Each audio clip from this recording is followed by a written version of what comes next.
Hello, folks. Welcome to Kudlow. I'm Larry Kudlow. All right, after a weekend of high-powered political news and events and interviews, the question is, can anybody beat former President Donald Trump for the Republican nomination? And at this point, the very clear answer is no.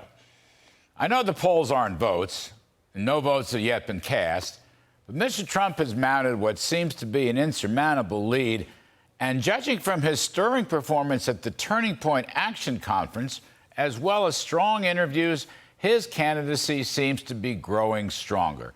The latest morning consult poll of GOP voters shows 56% Trump, 17% DeSantis, 8% Ramaswamy, 7% Mike Pence.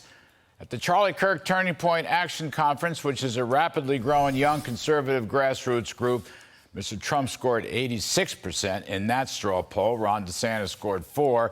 Here's a quote from Mr. Trump's Saturday speech. Please take a listen.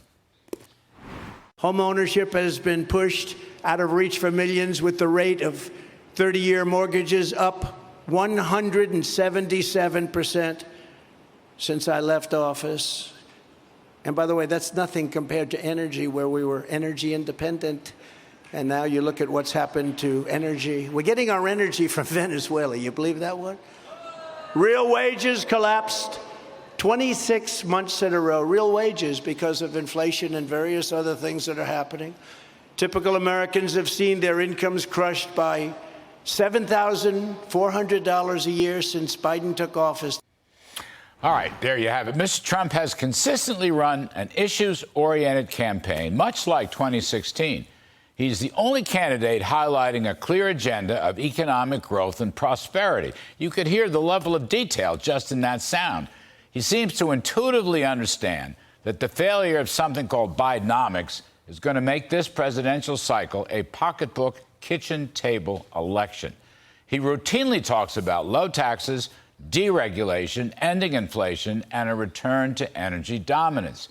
He repeatedly talks about public safety, border control, no wars. And on Ukraine, by the way, let me say, I think the Republican Party is increasingly swinging toward Mr. Trump's view that a peace deal between Russia and Ukraine is far better than a protracted and costly conflict.